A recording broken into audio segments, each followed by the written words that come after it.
I try to live my life without too many regrets. I've had highs and lows like everyone else, sure.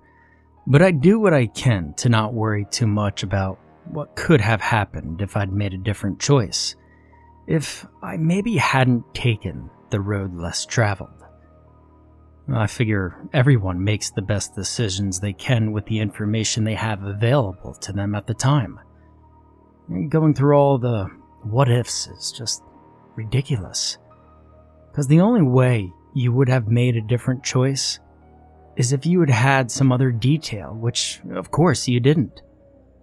Hindsight is perfect, and even then, you can never be sure exactly what the sequence of events might have looked like if you'd gone right instead of left. And yet, there's one choice I made, one road I took, that I just can't help but wonder how things might have turned out if I'd only done something different. My job has me move around pretty regularly. I'm not going to get into detail what I do. It has no bearing on the story. But a couple of years ago, I was working in Philadelphia and living on the other side of the Delaware River in Cherry Hill, New Jersey. I'm originally from northwestern Pennsylvania, and since this was the closest I'd been to home since I moved out to college, I took the chance to go see my parents whenever I could. I knew I'd be moving again before long, and my folks aren't getting any younger. So I tried to find a weekend every month or so to make the 7-hour trip to visit them. If I'd been thinking about it when I was looking for places to rent, I'd have probably tried to live on the west side of Philadelphia instead of in New Jersey to avoid the traffic during rush hour. But by the time I realized it, the lease was signed and, well, there wasn't much more I could do. The drive to my hometown was pretty boring, honestly. I'd take the Ben Franklin Bridge across the river, head up I-476 for an hour or so, then a long slog across basically the entire expanse of PA on I-80, before another hour north on I-79 to Erie, Pennsylvania, where I'm from. The only variance in the drive was how long it would take me to get through Philly, because once I got on the 476 extension, I could typically predict my ETA within 5 or 10 minutes. My second summer in Jersey, I'd taken 2 weeks off and planned on spending the second week in Erie. Things changed that first Wednesday, though, because a big storm blew through and knocked out power in a good part of the area where I was living. Dealing with 90-degree heat with no air conditioning wasn't something I particularly felt like spending the first half of my vacation doing. So after one uncomfortably sweaty night, I let my parents know I'd be heading over a few days early. In retrospect, I should have left first thing in the morning, but because I had a couple things to take care of before heading out, by the time I finally got on the road that Thursday, it was past lunchtime and getting on toward mid-afternoon. For whatever reason, the traffic in Philly was particularly heavy, and by the time I finally got through town, I was a good hour behind schedule. Still, based on my normal timeline, I figured I'd still be able to make it in early enough to grab a dinner and beer with my dad and brother before crashing in for the night. Two things I hadn't taken into consideration were the number of folks that, apparently, had the same idea to get out of town that I did, and the road construction that must have sprung up in the time since my last trip home. The interstate highway system is a heck of a thing. Being able to zip along at 65 or 70, or in some remote places like West Texas, even faster than that, makes cross-country automobile travel take a fraction of the hours it would otherwise. I can't tell you the number of times my folks have reminisced about the days before the interstate, when going to see friends outside of DC would take almost twice as long as it does now. What's truly remarkable to me, though, is that even though the entire system of highways was built start to finish in mere 35 years, it sure seems like when parts of it go under construction, they stay that way forever. Traffic was uncharacteristically heavy, but it was moving, and I was making decent time. until I saw the first orange warning signs letting me know that our 4 lanes were reduced to 3, and then 2, and then 1. Hundreds of cones stretched down the road as far as the eye could see, and see I certainly could, as the cars in front of me reached a complete and total standstill. It was one of the worst deadlocks I've ever been in. I mean, seriously, I think I moved a mile in an hour. After about 3 hours, my stomach started grumbling. With an exit just ahead, and no end to the traffic jam in sight, I got off and found a diner to grab some dinner. Even if traffic miraculously picked up, I still had a solid 5 hours of driving ahead of me. So at that point, I knew for sure it was going to be pretty late that I was getting in. After I finished eating, I got back on the road. Things looked like they were picking up for a couple of miles, but then I came up to the back end of the jam and was right back to waiting. We were moving a little bit better, I think averaging about 5 miles an hour at this point. But as the sun started edging toward the horizon, I pulled out my phone and started to see if Google Maps could clue me in on any kind of workaround. No, it's a funny thing about human nature. Most of us don't like to sit still. Studies at airports showed people would rather walk farther to baggage claim to get their luggage, even if the total time would have been less if they'd had a slightly longer wait at planeside. Well, the power of the internet appeared to be in my favor. Though I-80 still showed as a dark red band for another 50 miles or so, there was a southbound county road coming up in a few miles, and a northbound a couple after that, either of which looked like they'd let me bypass the worst of the traffic. And since I'd spent the better part of the day sitting on the road, well, my patience was about all worn out, and I opted to take the southbound road, even though the app told me it would ultimately take about 30 minutes longer to get to my parents' house. I just wanted to get moving again, and I reasoned at this rate, it might take me more than the 30-minute difference to get to the northbound route anyway. And that is a choice that will haunt me until the day I die. I made for the turnoff and immediately felt my mood improve. The signs alternated, limiting my speed between 35 and 40 miles an hour, but even that seemed like flying compared to the logjam I'd spent the last several hours in. The drive was interesting. The road started a little twisty, with plenty of elevation changes as it curved up and around the hills of central Pennsylvania. It took me on a general southwest diagonal, but turned and doubled back on itself, enough that the first 30 minutes or so, I got regular views of the stalled traffic on I-80. Pretty soon after that, though, just about the time the sun was dipping down beneath a couple of the hills in my rearview mirror, the road took a long, curving tack and carried me down and away out of sight of the interstate. Now, something that a lot of people don't realize is how big of a state Pennsylvania is. I mean, sure, there are plenty of other bigger ones, but PA is deceptively big, and it is remote. It's isolated. Hell, the translation of the name means Penn's Woods, after all. The Blair Witch Project didn't have to embellish that aspect of the state. The fact that you could head into the woods and walk for dozens of miles in any direction without seeing anyone like another human being. It's got a decent number of big cities, though. Pittsburgh and Philly both have enough of population to support major sports teams. But away from those centers of development, the Harrisburgs and the Pottsvilles and the Scrantons and what have you, there's a whole lot of nothing. Nothing and trees and dark and lonely road. Such was the road I was traveling that night, winding through the twists and turns of the Appalachian foothills. I moved around a lot, I mentioned, traveling through most of the continental states anyway. I sometimes used to wonder, when I'd be driving along a patch of asphalt surrounded by only untamed wilderness, what it must have been like to construct such a road. What had it been like before men had intruded with our civilization and our machines? What had lived there? Well, I don't wonder anymore. Not since that night when I went left instead of right.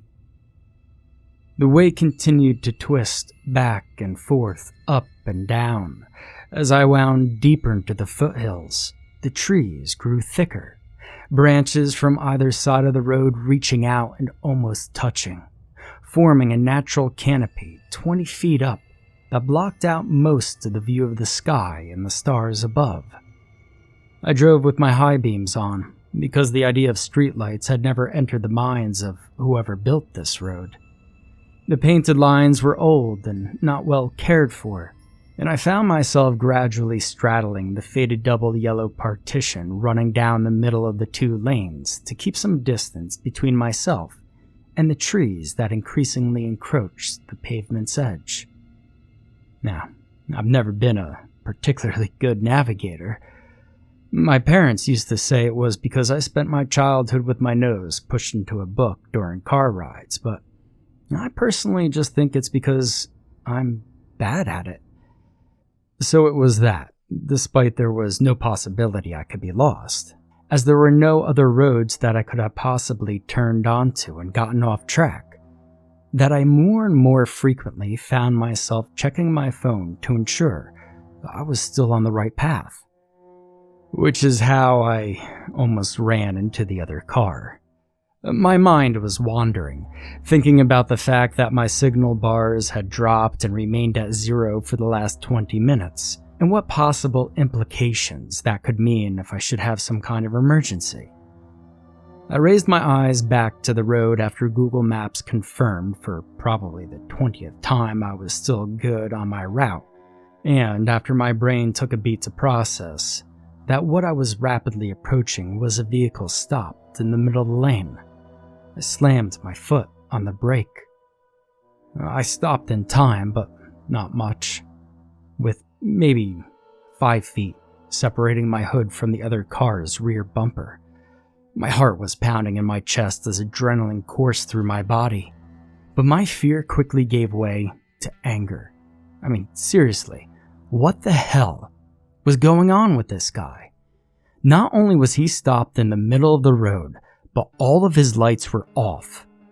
If I hadn't had my high beams on, there was a good chance I wouldn't have seen him before I was practically on top of him, even if I hadn't been checking my phone. And I could feel my pulse beating in the vein on the side of my neck. I'm not somebody particularly quick to road rage, and after a couple of quick breaths, I managed to get a hold of myself.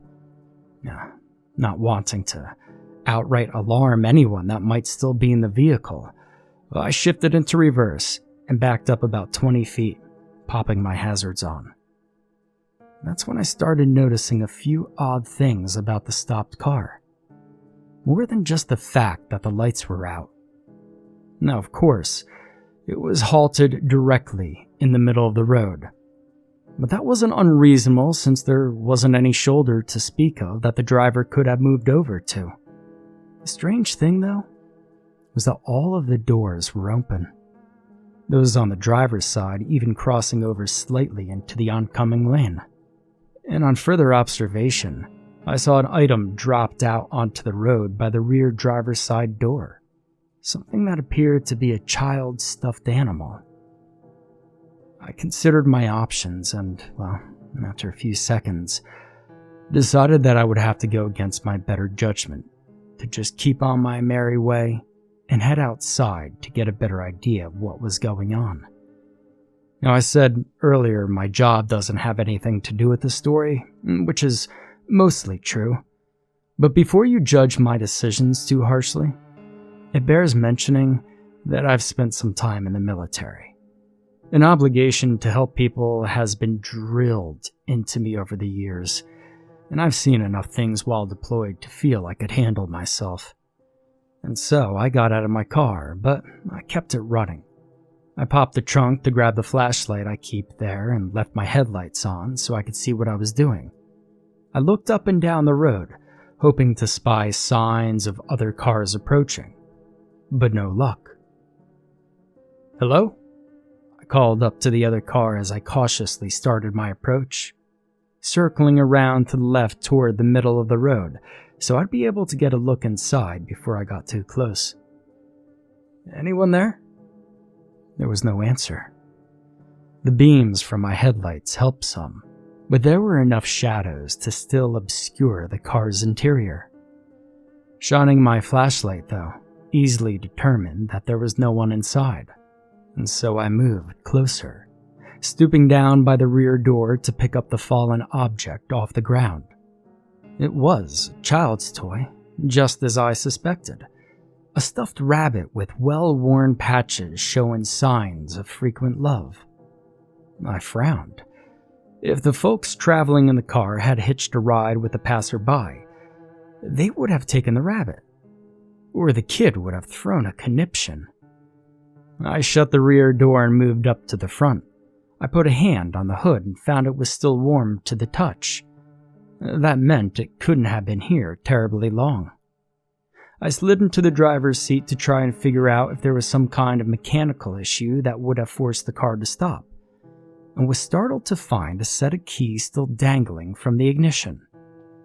Pressing the brake, I turned the key and the engine started right up, headlights and the dome light in the roof springing to life. Fuel, oil, temperature, battery, all the gauges looked good. Not even a check engine light. Curiouser and curiouser. Then I saw the purse in the passenger seat.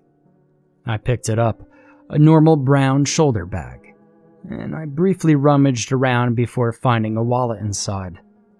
Everything appeared to be intact, about $40 in cash, a couple of credit cards, gym membership, Sam's Club card. The driver's license named the owner as Mary Walker, a pretty blonde that had just turned 30 the month before. A couple of pictures showed Mary in stage poses sitting on a blanket under a tree whose leaves were turned red and yellow, captured in the thrall of autumn. And a huge, bearded lumberjack of a man hugged her from behind, a small ponytailed girl with a goofy, over-exaggerated smile on her lap.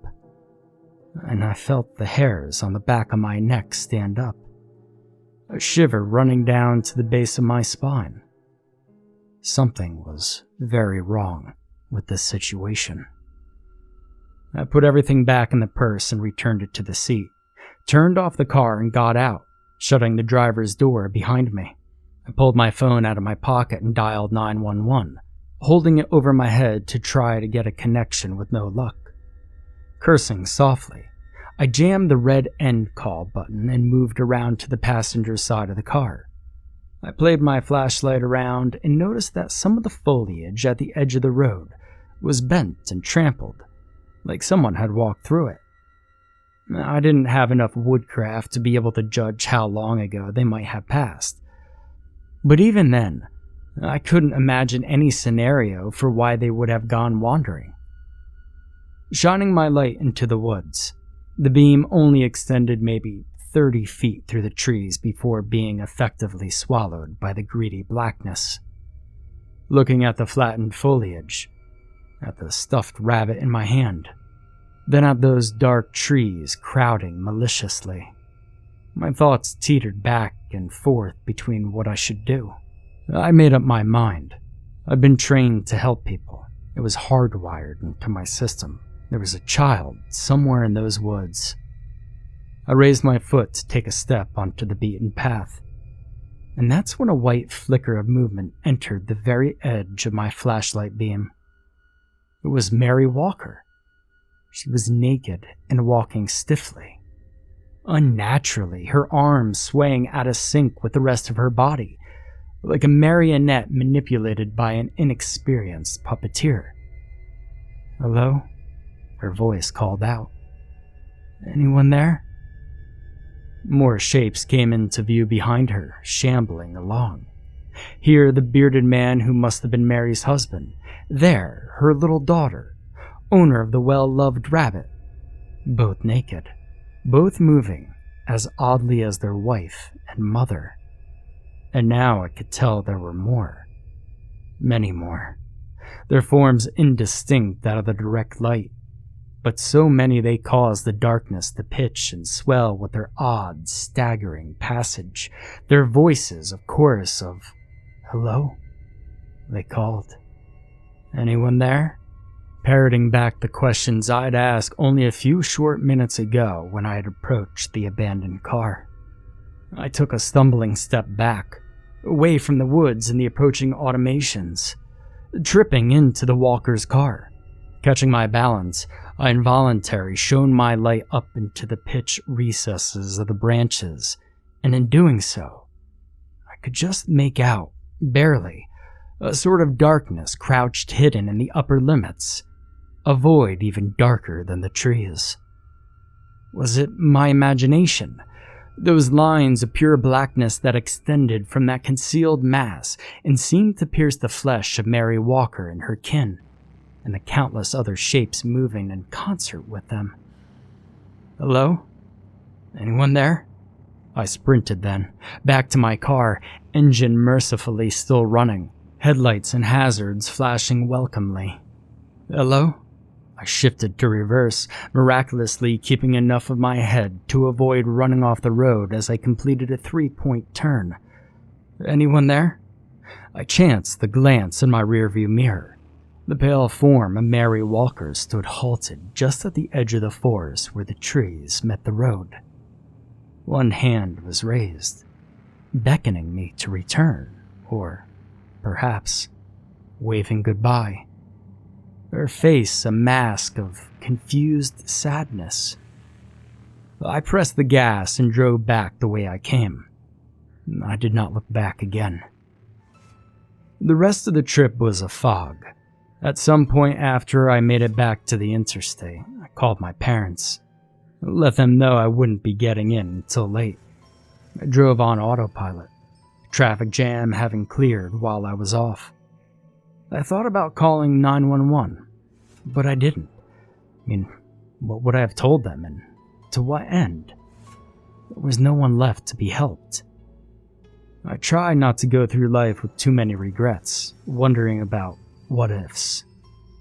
But this one, this choice, what if I had left earlier in the day? What if I hadn't stopped for dinner? Maybe I would have still gone left. Maybe I would have been there in time to help the walkers. Maybe I would have been taken by that black thing fishing in the dark. But what if I had gone right? Would I still be ignorantly going through life, unknowing there are other things out there? Well, I try not to think about it too often. But every now and then my thoughts turn to the stuffed rabbit. It wasn't until I reached my parents' house that night that I realized I still had it clutched in my hand. I used to wonder, before men brought our roads and civilization, what was the wilderness like? What lived there? But I don't wonder anymore. I can't afford to. At least if I don't want to wake up screaming. And no matter how bad the traffic, I always stick to the interstate.